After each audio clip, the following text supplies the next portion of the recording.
Et si je vous disais que votre ventre ne contient pas seulement ce que vous mangez, mais tout ce que vous n'avez jamais digéré émotionnellement? Et si ce poids que vous portez cachait la vraie raison de votre fatigue, de vos douleurs et de votre vieillissement accéléré? Je suis le docteur Pierre Lambert. J'ai été médecin généraliste pendant plus de 35 ans à Montpellier.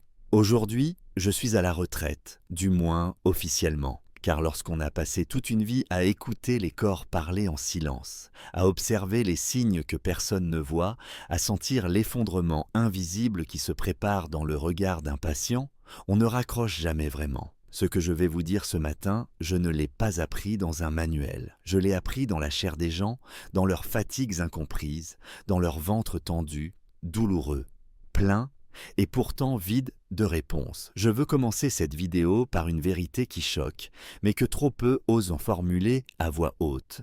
La mort commence souvent dans votre ventre. Pas par une crise cardiaque brutale, pas par un cancer diagnostiqué tardivement, mais par quelque chose de plus sournois, de plus lent, de plus discret, la graisse viscérale. Oui, cette graisse invisible qui se cache derrière vos organes, celle qui ne fait pas de bruit, mais qui tue à petit feu. Je me souviens de Martine, 67 ans, qui venait pour une simple fatigue chronique. Elle dormait mal, digérait lentement, prenait un peu de poids malgré un régime raisonnable, et surtout, elle avait ce ventre qu'elle appelait capricieux, comme si c'était une blague. On a fait les analyses habituelles. Rien de grave, m'a dit le laboratoire.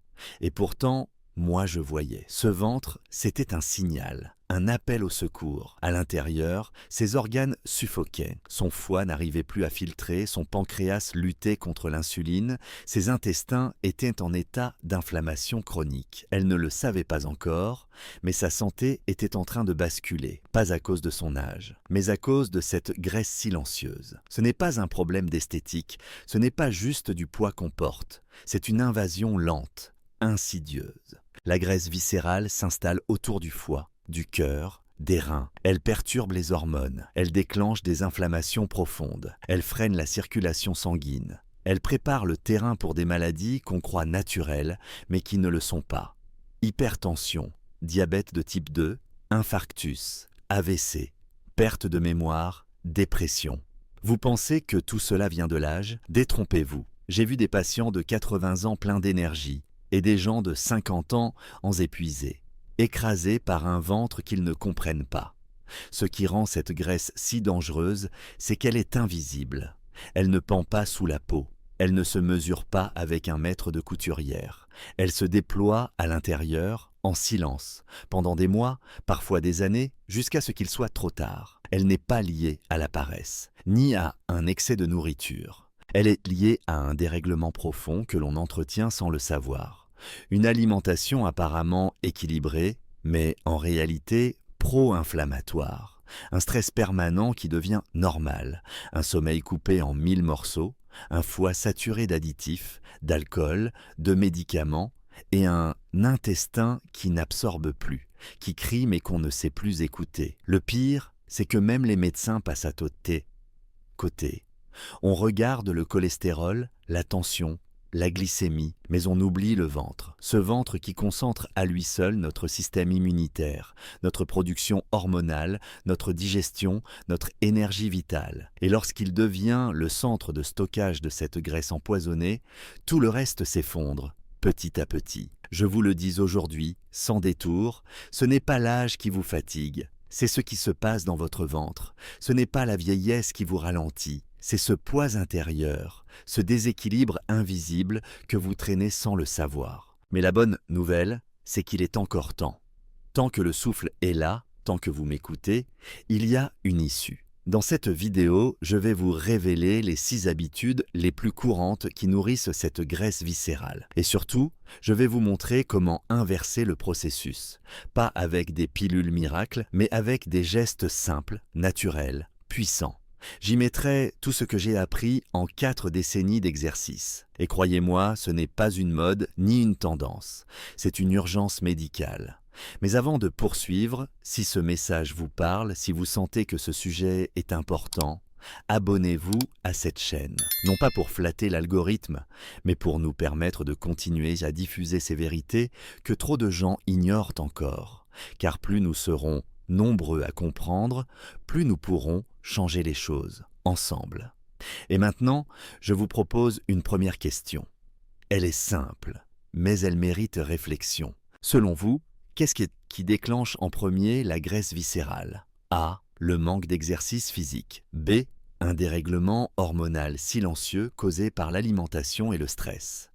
Notez votre réponse dans les commentaires. A ou B, ce petit geste, c'est déjà un pas vers une prise de conscience. Je suis médecin depuis plus de 35 ans. Aujourd'hui, à la retraite, je ressens pourtant plus que jamais l'urgence de transmettre ce que j'ai vu, ce que j'ai compris. Car dans le silence des cabinets médicaux, là où les patients se livrent sans artifice, j'ai découvert que ce qui détruit le plus lentement, mais le plus profondément, ce n'est pas une maladie en soi, c'est l'addition de petites habitudes quotidiennes. Des gestes que l'on pense anodins, mais qui, jour après jour, construisent un terrain fertile à la graisse viscérale. Cette forme de graisse qui colonise l'intérieur du ventre sans prévenir. Ce que je vais partager ici, je l'ai vu chez des centaines de personnes, des femmes, des hommes, jeunes ou plus âgés, qui malgré leurs efforts, malgré les régimes, malgré les conseils suivis à la lettre, n'arrivaient pas à faire disparaître cette rondeur abdominale qui leur pesait. Et le point commun que je retrouvais toujours, c'était ces 6 habitudes.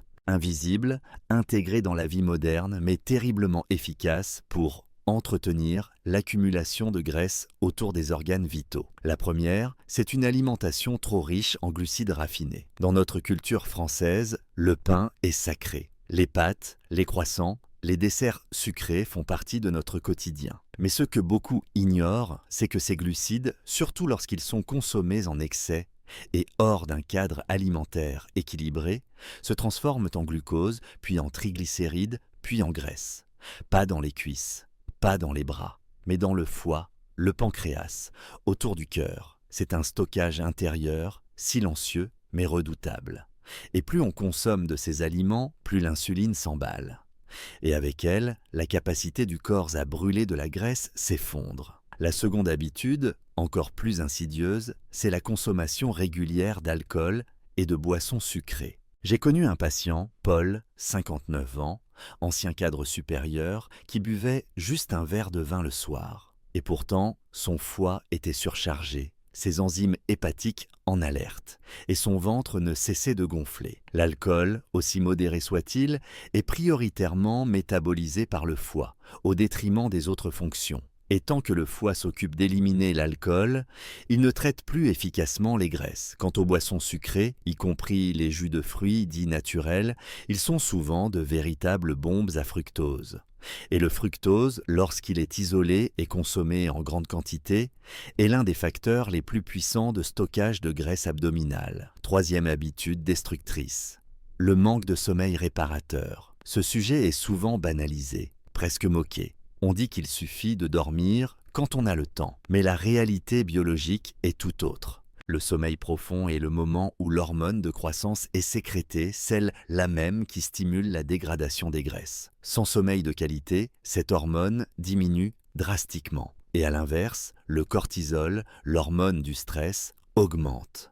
C'est un déséquilibre hormonal majeur que l'on retrouve systématiquement chez les personnes qui n'arrivent pas à perdre du ventre. Dormir n'est pas un luxe, c'est un acte de soin. C'est une condition vitale à la régénération métabolique. Vient ensuite une habitude moderne, presque omniprésente, la consommation d'huile végétale transformée. Dans les plats industriels, dans les restaurants, dans les assaisonnements bon marché, on retrouve systématiquement des huiles de tournesol, de maïs, de colza, parfois même d'arachide. Ces huiles sont riches en oméga 6, mais surtout, elles sont déséquilibrées, chauffées à haute température, oxydées. Leur effet sur le foie est délétère. Elles favorisent l'inflammation chronique, perturbent la fluidité membranaire des cellules et contribuent directement au stockage de graisse dans les zones les plus sensibles du corps. Une simple cuillère d'huile de mauvaise qualité chaque jour peut suffire à entretenir un terrain inflammatoire pendant des années. La cinquième habitude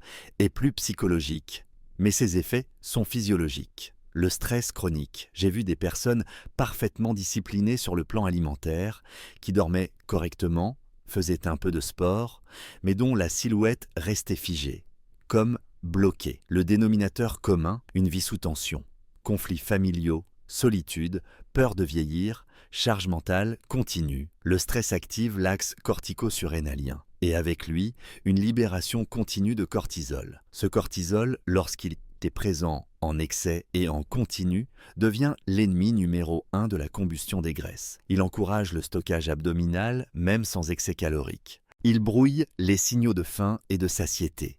Il fragilise les organes digestifs. Et surtout, il crée une fatigue de fond qui finit par démoraliser. Enfin, la 6e habitude, peut-être la moins évidente, c'est le déséquilibre intestinal, ou ce que j'appelle l'intestin en feu. L'intestin, lorsqu'il est en bonne santé, agit comme une barrière, un filtre, une interface intelligente entre ce que nous mangeons et ce que notre corps assimile. Mais lorsqu'il est enflammé, poreux, surchargé de sucre, d'additifs, de produits transformés, il devient une source d'inflammation systémique. Cette inflammation perturbe la gestion de l'insuline, favorise la rétention d'eau, empêche l'absorption de nutriments clés comme le magnésium et encourage, une fois de plus, le stockage de la graisse viscérale. Une simple sensation de ballonnement après les repas, un transit irrégulier, une fatigue postprandiale sont déjà des signes que quelque chose ne tourne pas rond.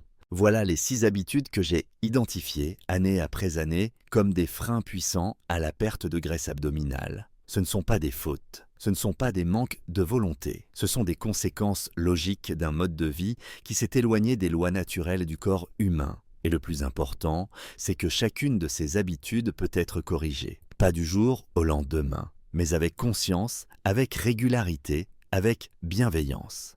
Dans la suite de cette vidéo, je vais vous montrer comment, pas à pas, de l'intérieur vers l'extérieur. Car pour brûler cette graisse invisible, il faut d'abord purifier ce qui se passe à l'intérieur. Et c'est là que commence la vraie transformation. Je suis médecin depuis plus de 3 décennies et ce que j'ai appris, ce n'est pas seulement à lire des résultats d'analyse, mais à sentir ce que le corps veut dire quand les mots ne suffisent plus. Après avoir vu tant de patients se battre contre leur ventre, contre cette rondeur tenace, contre cette fatigue intérieure qui ne passe jamais, j'ai compris une chose essentielle. On ne peut pas brûler ce que l'on n'a pas d'abord nettoyé. La graisse viscérale n'est pas simplement une réserve d'énergie, elle est le reflet d'un déséquilibre profond. Un corps intoxiqué ne peut pas perdre de la graisse, il la garde, il s'y accroche. Non pas par paresse, mais par instinct de survie. Le premier organe que j'ai appris à écouter, au fil des années, c'est le foie. Cet organe qu'on oublie, qu'on maltraite, qu'on surcharge, mais qui fait le sale boulot tous les jours. Le foie, c'est le grand filtre. Il reçoit, trie, neutralise, recycle. Il gère les excès, les toxines, les hormones, les graisses, les déchets. Mais voilà, à force de lui demander l'impossible, il sature. Trop d'alcool, trop de sucre, trop de médicaments, trop de stress oxydatif. Et quand le foie n'en peut plus, il fait ce qu'il peut. Il stocke. Il stocke la graisse autour de lui, dans l'abdomen, parce qu'il ne sait plus la transformer en énergie. Voilà pourquoi tant de gens ont un ventre gonflé alors qu'ils mangent peu. Ce n'est pas ce qu'ils mangent aujourd'hui qui est en cause, c'est ce que le foie n'arrive plus à éliminer depuis des années. J'ai vu des transformations remarquables chez des patients qui, au lieu de chercher à perdre du poids, ont d'abord cherché à libérer leur foie. Pas avec des produits miracles, ni des cures vendues sur Internet, mais avec de petits gestes simples et puissants. Boire de l'eau tiède avec du jus de citron frais le matin, à jeun. Ce n'est pas un remède magique, mais c'est un signal. Un message que l'on envoie au foie, je t'aide à redémarrer. Le vinaigre de cidre bio, pris dans un peu d'eau avant les repas, peut aussi favoriser la digestion et alléger la charge hépatique. Et surtout, j'ai recommandé à beaucoup d'entre eux de pratiquer le jeûne intermittent. Non pas comme une contrainte, mais comme un repos. Donner au corps, et donc au foie, un espace sans nourriture, sans stimulation, c'est comme laisser une pièce respirer après l'avoir trop encombrée. Mais le foie n'est pas seul. Il travaille main dans la main avec l'insuline, cette hormone que l'on connaît mal. L'insuline n'est pas mauvaise, elle est essentielle. Mais lorsqu'elle est constamment élevée, ce qui est le cas lorsque l'on grignote, Lorsque l'on mange trop sucré, lorsque l'on vit dans une urgence permanente, elle bloque littéralement la combustion des graisses. L'organisme, sous l'effet de l'insuline, se met en mode stockage. Et tant que ce mode est activé, il est impossible de puiser dans les réserves profondes. Je me rappelle d'une patiente, Hélène, 63 ans, qui pensait qu'il fallait manger toutes les 3 heures pour ne pas ralentir son métabolisme. Elle faisait tout comme il faut, selon les magazines, petits repas fréquents, yaourt 0%, bars protéinés, mais elle était épuisée, et son ventre était toujours là, comme un poids étranger. Je lui ai proposé de ne plus manger que 2 fois par jour, à midi et à 18h, et surtout de ne rien consommer entre ces 2 repas. Cela lui a paru contre-intuitif, presque dangereux, mais au bout de 3 semaines, elle ne ressentait plus de fringales. Elle avait plus d'énergie, et son ventre commençait, lentement, à s'assouplir. Le secret n'est pas dans la privation, il est dans le rythme. Le corps humain est conçu pour alterner phases d'absorption et phases de repos. En redonnant du temps entre les repas, on permet à l'insuline de redescendre, au foie de travailler et aux cellules de se réinitialiser. C'est simple, mais profondément puissant. Et puis, il y a un troisième acteur, souvent négligé, mais fondamental. Le cortisol. Cette hormone du stress, qui est censée nous aider dans l'urgence, devient un poison lorsqu'elle est sécrétée en permanence. Je parle ici du stress chronique, celui qui ronge doucement, les soucis financiers, la solitude, les tensions familiales, la peur de l'avenir. Ce stress ne se voit pas, ne s'exprime pas toujours, mais le corps, lui, le ressent. Et il y répond en stockant de la graisse, là où c'est le plus facile, dans le ventre. J'ai vu des patients qui faisaient tout bien. Alimentation équilibrée, activité physique, sommeil correct, mais qui vivaient dans un état de tension permanente. Et rien ne bougeait, rien ne fondait. Je leur ai dit, ce n'est pas votre alimentation qu'il faut changer. C'est votre rapport au temps, à la pression, à vous-même. Et c'est là que j'ai commencé à recommander, non pas des médicaments, mais des infusions de mélisse ou de camomille le soir, des respirations lentes avant le coucher, de la musique douce à 60 battements par minute, des promenades lentes, sans objectif, juste pour respirer. Le corps n'était pas une machine à brûler, c'est un système vivant, intelligent, sensible. Il ne fonctionne que s'il se sent en sécurité. Vouloir perdre du ventre alors que l'on vit en apnée émotionnelle, c'est comme vouloir faire pousser une fleur dans un sol sec et acide. Cela ne marche pas. Il faut d'abord réhydrater la terre, calmer le vent, poser les outils. Alors seulement, la transformation devient possible. Je ne dis pas que c'est facile, mais je dis que c'est accessible, à chacun, à chaque âge. Nettoyer de l'intérieur, ce n'est pas une mode. C'est un retour au respect. Respect de ses organes, respect de ses rythmes, respect de son équilibre. Et croyez-moi, lorsque le foie respire, que l'insuline se calme et que le cortisol s'apaise, le ventre répond. Il se dégonfle. Il cesse d'être un fardeau. Il redevient un centre de vie et non un centre de stockage.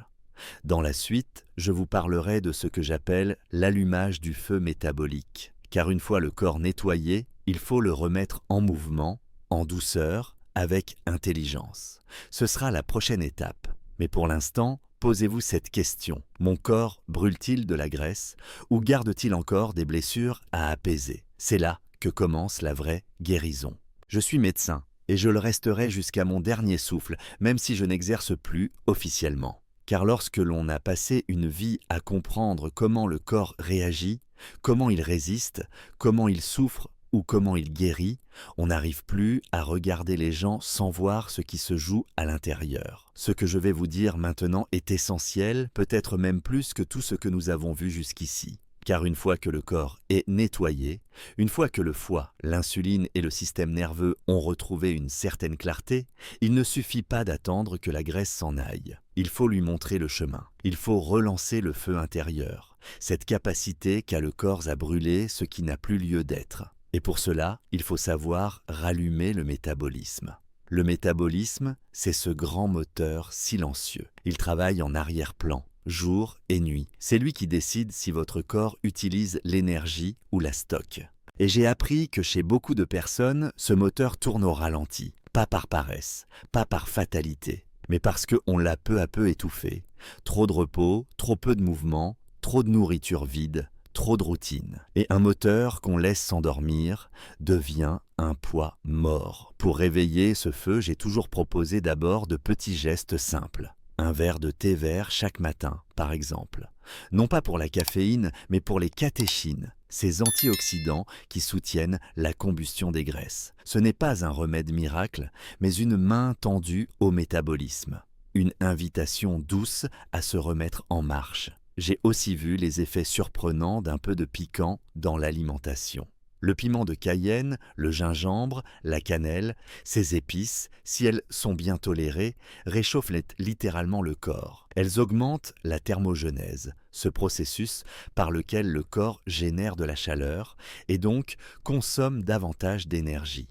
Ce sont des étincelles naturelles. Mais l'acte le plus puissant, peut-être le plus étonnant pour mes patients, c'est l'exposition au froid. Oui, le froid. Pas de manière extrême, mais contrôlée, consciente. Une douche tiède terminée par 30 secondes d'eau froide sur les jambes, puis les bras, puis le torse. Ce n'est pas agréable au début, mais c'est un choc doux qui réveille les glandes surrénales, stimule la circulation, renforce le système immunitaire et surtout active le fameux tissu adipeux brun. Ce type de graisse, très présent chez les enfants, mais qui s'atrophie chez les adultes sédentaires, est capable de brûler la graisse blanche pour produire de la chaleur. Oui, vous avez bien lu, votre corps peut apprendre à brûler sa propre graisse s'il comprend qu'il en a besoin. Et puis, il y a le muscle.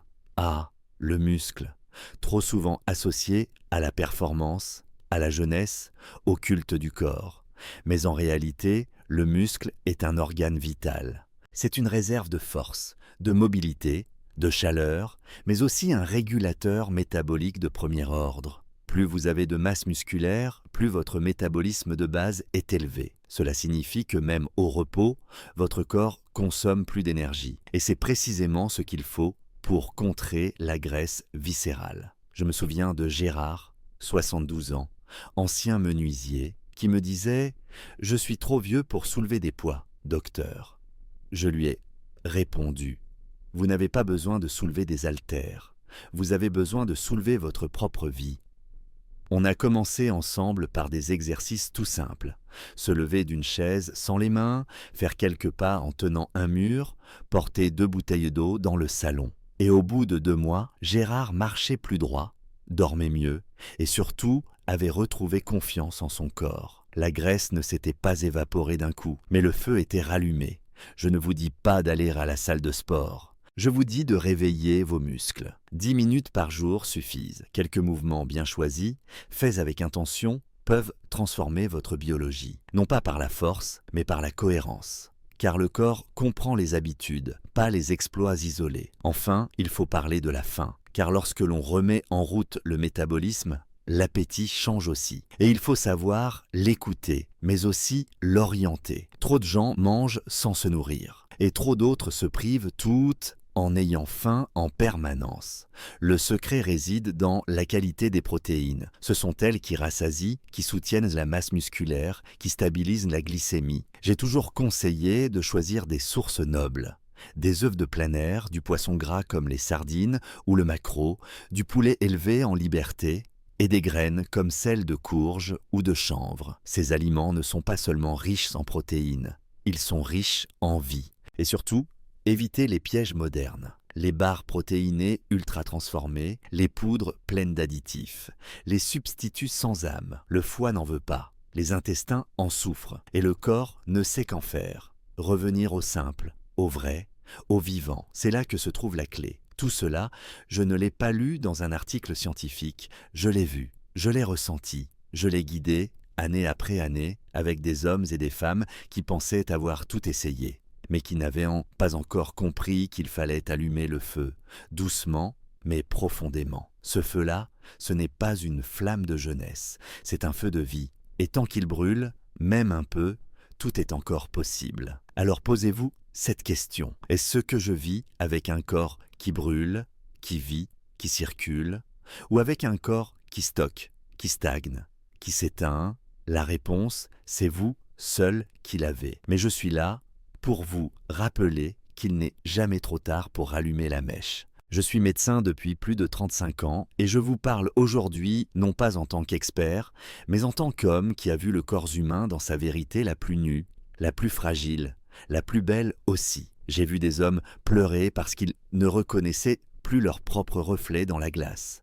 J'ai vu des femmes épuisées par le simple fait de s'habiller le matin. Et souvent, ce qu'ils portaient de plus lourd, ce n'était pas la graisse, mais la honte silencieuse de ne pas y arriver. Le ventre, ce centre du corps, devient avec l'âge un poids symbolique. Il concentre les excès, les blessures, les non-dits, les colères contenues, les fatigues qu'on a laissées s'accumuler. Et pourtant, il y a quelque chose que je dis à chaque patient, à chaque personne qui s'assoit en face de moi avec le souffle court et le regard chargé. Vieillir n'est pas synonyme de s'alourdir, ce n'est pas une fatalité, ce n'est pas une condamnation, c'est un moment de bascule. Et cette bascule peut aller dans le bon sens. Mais pour cela, il faut cesser de croire que tout est joué. Je me souviens d'un patient nommé André, 68 ans, ancien cheminot, solide, taiseux, toujours droit, toujours digne. Il est venu me voir un jour, après des années sans médecin, parce qu'il se sentait ralenti. Pas malade, non, juste ralenti. Comme s'il marchait dans l'eau, son ventre s'était alourdi, ses nuits étaient courtes, son énergie fuyait. Il pensait que c'était normal, que c'était l'âge. Mais en l'écoutant, je savais que quelque chose pouvait être réanimé. Nous avons parlé longuement, et à la fin de la consultation, je lui ai dit ceci. André, votre ventre n'est pas un problème esthétique, c'est un message. Il ne vous dit pas que vous êtes vieux, il vous dit que vous vous êtes éloigné de vous-même. Reprenons contact. Il a souri, un peu gêné, mais il est revenu. Et semaine après semaine, pas à pas, il a changé. Il n'a pas suivi un régime. Il a repris un rythme. Il a redonné du sens à ses gestes. Il a allégé ses repas, repris la marche, coupé la télévision plus tôt, parlé davantage avec sa femme. Et son ventre a changé. Pas seulement de forme, mais de fonction. Il n'était plus un poids. Il était redevenu un centre. Ce que je veux dire ici, c'est que perdre de la graisse viscérale, ce n'est pas juste une affaire de physiologie, c'est une affaire de conscience. C'est un choix de vie. Vieillir fort, ce n'est pas vieillir musclé ou maigre, c'est vieillir aligné. Aligné avec ses besoins réels, aligné avec ses limites, mais aussi avec sa puissance. Parce que oui, le corps reste puissant, même à 60, 70, 80 ans. Il ne demande pas la perfection, il demande l'attention. Le ventre est souvent le miroir de cette attention. Il reflète ce que nous nourrissons, pas seulement en termes de nourriture, mais aussi d'émotions, de rythme, de pensée. Lorsque nous vivons en désordre, il se gonfle. Lorsque nous vivons sous pression, il se durcit. Lorsque nous vivons sans pause, il se fatigue. Mais lorsqu'on commence à se respecter, il se transforme. Et cette transformation n'a pas d'âge. Je dis souvent à mes patients, vous n'avez pas besoin de faire plus, vous avez besoin de faire mieux, vous n'avez pas besoin d'en faire trop. Vous avez besoin de choisir ce qui compte. Une seule habitude peut faire basculer une journée. Et une seule journée différente peut enclencher une cascade de changements. C'est ainsi que tout commence. Vieillir sans ventre, ce n'est pas une utopie, c'est une conséquence. La conséquence de choix simples, profonds, répétés. Boire de l'eau tiède au réveil. Respirer lentement avant de dormir. Marcher 10 minutes après le déjeuner. Manger des aliments vrais que votre grand-mère reconnaîtrait. Prendre le temps de mastiquer. Dire non quand c'est trop. Dire oui quand c'est juste. Je ne vous parle pas ici de discipline stricte. Je vous parle de bienveillance active. Je vous parle de réconciliation. Se réconcilier avec son corps, avec le temps qui passe. Avec la réalité du vieillissement, oui, mais surtout avec le pouvoir de ne pas subir. Car le plus grand danger, ce n'est pas le gras, ce n'est pas l'âge, c'est la résignation. Je l'ai vu trop de fois. Le moment où quelqu'un abandonne, se dit « tant pis ». C'est comme ça. Et s'éteint peu à peu. Et j'ai vu aussi l'inverse. Des visages s'éclairer, des ventres se délier, des corps se remettre à vivre, simplement parce que la personne avait décidé de ne plus se négliger. Ce que je vous transmets aujourd'hui, ce n'est pas une méthode, c'est une invitation à écouter ce que votre ventre a à vous dire, à agir non pas par peur, mais par respect, à faire la paix avec vous-même. Et cette paix-là, elle est bien plus légère que n'importe quelle graisse. Alors, posez-vous la seule vraie question qui compte à ce stade de votre vie. Est-ce que je veux continuer à porter ce poids ? Ou est-ce que je suis prêt à me libérer? Car vieillir libre, ce n'est pas une question de chance, c'est une question de choix. Et ce choix, vous pouvez le faire aujourd'hui, maintenant, sans attendre un signal, sans attendre la douleur, juste parce que vous le valez, parce que votre ventre mérite mieux que l'abandon. Il mérite votre présence, votre écoute et votre engagement à vivre jusqu'au bout, avec dignité et légèreté. Après vous avoir parlé du ventre, de cette graisse silencieuse, de ces habitudes qui nous enferment sans bruit, de ce feu intérieur qu'il faut rallumer et de cette liberté qu'on peut retrouver, je voudrais maintenant vous offrir une synthèse. Non pas une simple répétition, mais un fil rouge. Quelque chose que vous puissiez garder avec vous, comme un repère dans le flot d'informations. Je suis médecin. J'ai accompagné des milliers de patients. J'ai vu les effets de la médecine moderne, de la chirurgie, des médicaments. Mais j'ai aussi vu ce que la conscience, le choix, le rythme, la simplicité peuvent accomplir. Ce que vous avez entendu ici, ce n'est pas un programme. Ce n'est pas une méthode parmi d'autres. C'est une manière de penser, de regarder le corps comme un tout, de renouer avec l'intelligence biologique que nous avons tous en nous, même après 60, 70 ou 80 ans. La graisse viscérale n'est pas une faute, ce n'est pas le résultat d'un manque de volonté. C'est le signal d'un corps qui a été surstimulé, malmené, négligé, ignoré. C'est un cri du ventre, un cri que l'on peut enfin écouter. Elle se forme lorsque le foie est épuisé, lorsque l'insuline ne sait plus comment gérer le sucre, lorsque le cortisol s'emballe à cause du stress, lorsque le sommeil est coupé, lorsque l'intestin est inflammé, lorsque le muscle s'atrophie lentement. Et pourtant, tout cela peut être inversé. La clé, ce n'est pas l'effort démesuré, ce n'est pas la souffrance, ce n'est pas la punition du corps. La clé, c'est la constance douce, c'est l'acte juste répété avec cœur. Un verre de citron le matin, un repas pris sans écran, un quart d'heure de marche après le dîner, une respiration profonde avant le coucher, un moment de silence, un aliment vivant, non transformé, une poignée de graines plutôt qu'un biscuit, un choix de calme plutôt qu'un réflexe de tension. Chaque petit geste devient une goutte dans le même sens, et c'est la somme de ces gouttes qui dégonfle le ventre, qui allège le cœur, qui ramène la vitalité. Et ce que je vous dis là, je ne vous le dis pas parce que c'est facile. Je vous le dis parce que c'est possible. Je vous le dis parce que je l'ai vu. Je vous le dis parce que moi-même, à 72 ans, je continue de l'appliquer. Et si je prends aujourd'hui le temps de vous parler, ce n'est pas par obligation, c'est par engagement. Parce que je crois que la santé n'est pas un privilège, mais un droit. Et que ce droit passe par la connaissance, par la conscience, par la réconciliation avec son propre corps. Le plus beau des enseignements, pour moi, c'est que même après des décennies d'habitudes ancrées, le changement est possible. Pas spectaculaire, mais profond. Pas immédiat, mais durable. Pas imposé, mais choisi. Et ce choix-là vous appartient.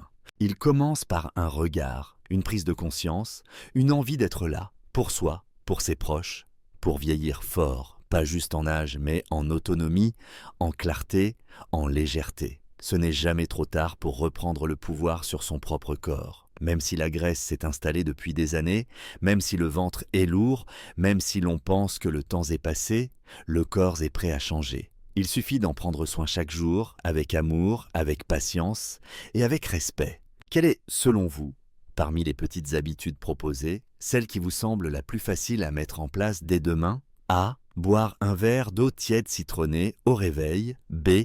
Marcher 15 minutes après un repas principal. Notez votre réponse en commentaire, A ou B, pour que nous puissions tous partager nos idées et s'inspirer mutuellement. Et si ce contenu vous a touché, s'il vous a donné une nouvelle perspective, je vous invite de tout cœur à vous abonner à cette chaîne. Cela m'aide énormément à continuer ce travail. Je suis un vieux médecin, c'est vrai, mais je n'ai jamais cessé de croire qu'il faut transmettre ce qu'on a appris avec la vie. Alors si vous souhaitez soutenir cette démarche, même par un petit don, votre geste, aussi modeste soit-il, sera un vrai moteur pour moi. Il me donnera la force de continuer à vous parler, à vous aider, à vous éclairer. Merci pour votre écoute, votre confiance et votre présence.